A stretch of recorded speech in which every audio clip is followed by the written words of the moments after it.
ate. Sariwang-sariwa lahat yan. Opo. 2 isda.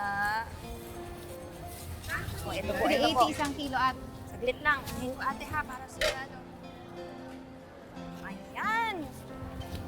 Ayan po. sige lang po, pili lang po kayo. Salamat po ate. Thank you ho. Bes, in fairness ha, parang mabilis mauubos yung paninda mo. Diba? Naku, alam mo, kasi naman, meron ako mga clients na nag-chat na lang sa akin. Tapos ni-deliver na lang ni Natoy doon sa mga bahay nila. Ayun naman pala eh. Buti napapakinabangan mo yung motor mo. Nalaspag na nga yung motor ko eh, kagagamit sa negosyong to. Tapos yung ilaw ko sa likuran, pundido na rin. Alam mo, total medyo malaki naman yung kinita natin sa mga nakaraang araw. Bibilin ko na yung ilaw ng motor mo. Sabi mo yan, mahal ha? Oh! Pogi nga ng motor ni Bakekong eh. Hoy, hoy, hoy! Huwag mo nga tatawagin Bakekong yung jowa ko. May pangalan niya, Natoy. Natoy yung pangalan niya.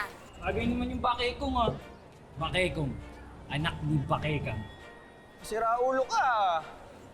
Ikaw nga, umalis ka nga dito. Dun ka sa far away. Wala mo naman to kung makalait, gwapo. Kung makikinig sa kanya, alam eh. Pero mahal, ito na yung order ni Mrs. Catalan. Ah, yan na ba yun? I-deliver naman sa bahay niyo. Oo, sige. Salamat. Pwede yung makiugas siyang kamay. Sige po, Nay. Ito na lang isda. Parang madami ka na ng lugar. Hi, miss. Pansin ko lang kanina ka pa naghihintay ng masasakyan. Alam mo, naghahabal-habal ako. Baka gusto mo sa akin na lang sumakay. Pasensya na hindi ko kailangan. Alam mo, miss, medyo delikado kasi rito. Halika na, sakay ka na sa akin. Layuan mo nga ako, maniyak ka talaga. Alam mo, ganyan naman kayo mga babae. Pag pogi, admirer. Pero pag pangit, nakatulad ko, manyak. Ay talaga?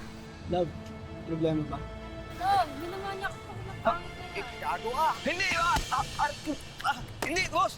Wala akong ginagawa! Boss, wala akong ginagawa! Uy, Bes! May sinatoy oh! May kaaway! Uy, tara! Puntahan natin! Ano nangyayari doon? Sa pang-invite gagawin mo yun si girlfriend ko, babasagin Boss! ko yun. Wala akong ginagawa! Mahal! Kawawa ka naman, te. Pangit na nga jowa mo, manyak pa. Ganito kasi yung itsura ko, kaya ang sama-sama ng tingin ng mga tao sa akin. Kahit wala naman akong ginagawang masama. Aray. Oh, kailangan Okay lang, mo? mahal. Medyo masakit lang, pero... Kukuha mo na akong tubig. Oh, Sige, sa gitna ha? Sama na kami. Alika na, pumasok na tayo. Oo, mahal.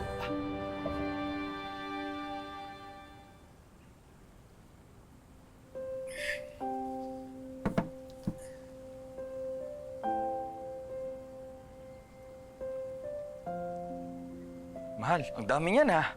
Sarap siguro isipin na ganito nakalaki yung naipon ko. Kaya lang inutang ko to kay Aling Ebet eh. 120,000 pesos. Tapos 2 taon ko hulug-hulugan. Para sa pampaopera ni nanay sa mayoma niya. Ang laki naman ng kailangan ni Nanay Cora para sa operasyon niya. Yung kalahati dito nakalaan para sa operasyon niya. Tapos yung kalahati naman para sa maintenance ni nanay. Mahal, alam mo may fina-follow pala ako online. Doktor na nagre-retoke. Maraming nagsabi sa comments na siya daw ang pinakamurang doktor. Tapos, nag-chat na rin ako sa kanya. Kinote niya ako ng 50,000 pesos.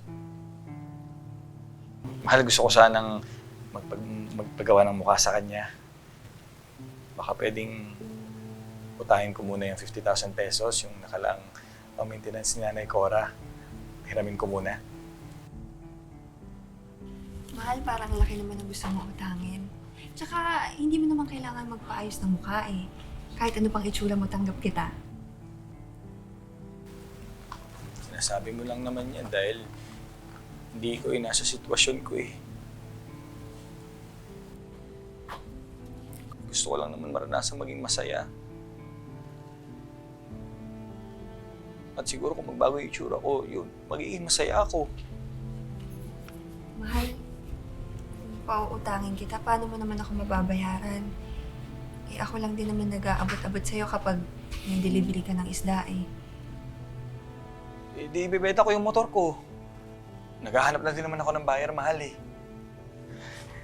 Tapos kapag may nakabili na ng motor ko, mababayaran na rin kita ng buo, mahal. Sige. Sige, papahiramin na kita. Pero promise mo sa akin, babayaran mo ako kaagad ha. Gagawa ko dala ng paraan yung maintenance ni nanay. Salamat ha, salamat. Kaya mahal na mahal kita.